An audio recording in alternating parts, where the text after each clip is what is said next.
Stepney's visit to Sir Topham Hatt's railway was coming to an end. "We shall miss you," said Sir Topham Hatt.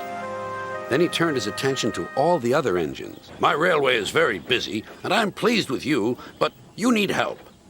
A diesel is all that's available. Please do your best to avoid any disturbances." "What does that mean?" whispered Duck. "That means this diesel is difficult," snapped James. And he was. The diesel surveyed the shed. "Not bad. I've seen worse. At least you're all clean." The engines glared. "It's not your fault, but Sir Topham Hatt should scrap you and get engines like me.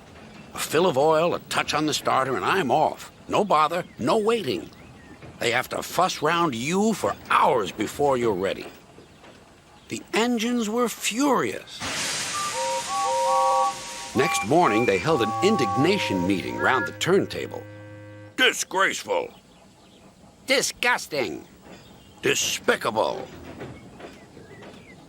To say such things to us," cried Donald and Douglas. "It's to teach 'em a lesson we'd be wanting. Now, how do we do it?" Their chance came sooner than expected. The diesel was purring comfortably. An inspector watched a fitter making final adjustments. The wind tugged at the inspector's hat. The diesel was ready. "Look at me, Duck and Stepney. Now I'll show you something." He rolled proudly toward his coaches. Then it happened.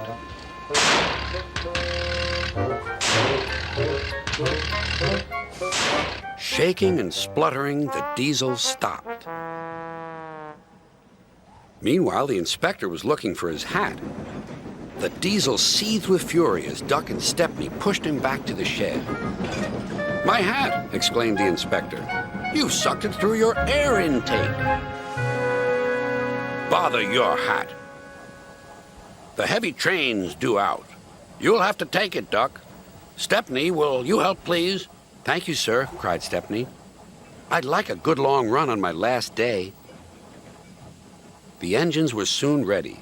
"Gordon will take over from halfway, so get the train to there. Good luck." "Don't worry," smiled Stepney. "We'll get there, and be early, too."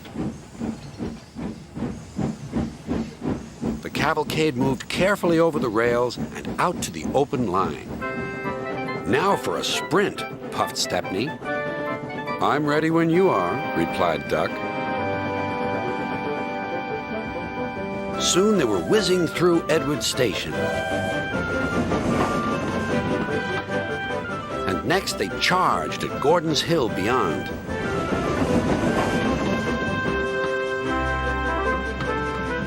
They felt the drag of the heavy coaches here. It was hard work.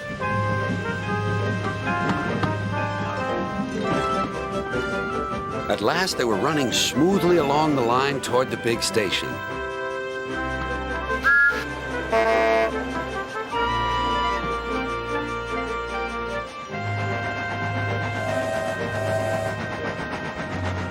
"Hello, you're early," said Gordon. "That's one in the headlamp for old Diesel." James says he's sick as boiler sludge and sulking in the shed. "Serves him right for saying we're out of date." And Gordon chortled away. Next day, everyone came to say goodbye to Stepney.